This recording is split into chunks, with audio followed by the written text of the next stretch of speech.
Hi everyone, and thanks for subscribing to my channel. Today I want to speak about the Trump-Putin phone call and the ramifications for Europe and for us here domestically in Ireland, which are very important. But of course, a lot of the media won't discuss these issues because this is all coming into play nicely for the European Union at the moment, who are on this drive towards war with Russia. Now, we've seen over the past number of weeks various peace agreements being mooted and discussions around moving towards peace agreements, and a language that's been coming from Trump since he became president, that he's looking to end this war in Ukraine. And of course, it's about a division of labour in terms of pushing towards the more military complex and the drive towards more war in the European Union. And we've seen that with the Rearm Europe plan. We're up to 800 billion euros to be spent on this plan, which is going to come out of public and social services. Plus, of course, the private investors are going to be licking their lips at the profits they're going to make from the killing machine of war. But what was interesting with the discussion yesterday they had, that was publicised afterwards, was to state that Putin and Trump had agreed a ceasefire in terms of not hitting energy and civilian infrastructure between Ukraine and Russia. Now, overnight there were attacks in Krasnodar, which is in Russia, by Ukrainian drones, and as well there was attacks in Ukraine by, according to sources and reports, Russian drones also as well, and missiles. So it looks like this ceasefire hasn't really come to pass. But it's important, as we see a push towards negotiated settlement, that there is a push for peace right across Europe and coming from ordinary people, because wars never ever serve the interests of ordinary people who suffer and die because of the consequences. And we've seen, particularly here in Europe, where we had 16 rounds of sanctions, which has caused catastrophic impacts on Ireland in terms of the sanctions and the higher energy costs as well. And currently the US and Russia are looking at trade deals, perhaps reopening the Nord Stream. So we'd be still importing more expensive gas and energy coming through a deal that could be orchestrated between the United States and Russia. And perhaps as well, in the last year, a catastrophic amount of Russian LNG has still flowed into Europe to provide energy as well. So it's absolutely just ludicrous. The Irish political leaders and European Union leaders are more interested in pushing up towards war than actually standing up for peace or the interests of the people right across Europe, and particularly here in Ireland.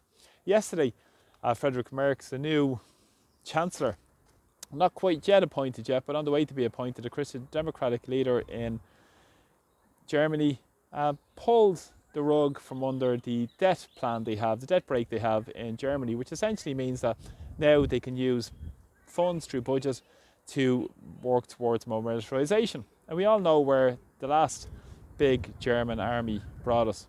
This is more of a drive towards more war, and in particular by the Germans. And they're being backed up by Olaf Scholz, who's going to be a partner in this government, along with the Green Party in Germany, who are going to be ramming this through to build towards a bigger military industrial complex in Germany and to move towards industrialising the war economy right across Europe. And this is a big focus of what von der Leyen will be speaking about today when she announces this new Rearming Europe plan and how specifically they're going to work towards it. And also the ramifications it has for Ireland are stark, because what's going to happen is we're being dragged kicking and screaming essentially, not by the political leaders, by ordinary people, in terms of eroding Irish neutrality.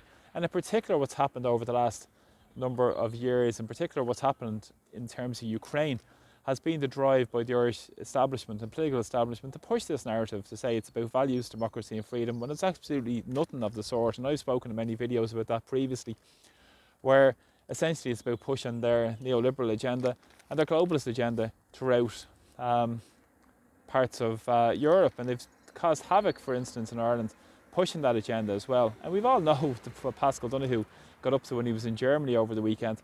I did a video on that yesterday, so you can have a look, where he met with the German finance minister, and he was speaking up about working towards making bold decisions on rearming Europe.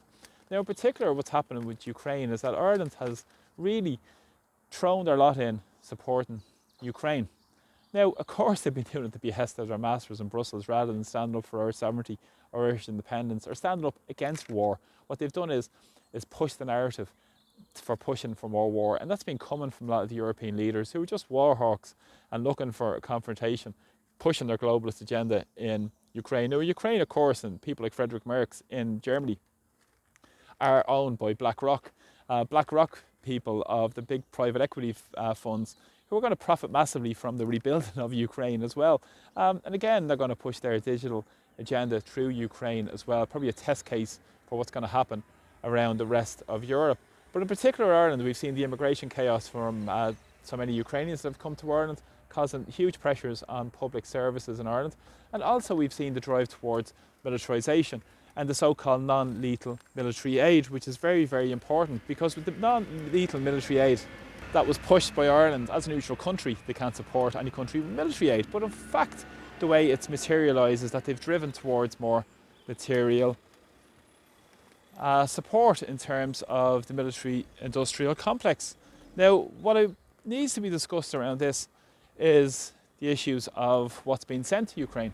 Initially it was supposed to be about humanitarian aid and food packages and so forth, but now it's a move towards air defence systems.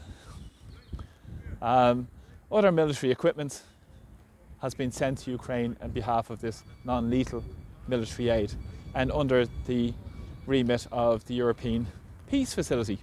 Now, there was supposed to be an agreement reached where over €250 million was to be sent to Ukraine from Ireland.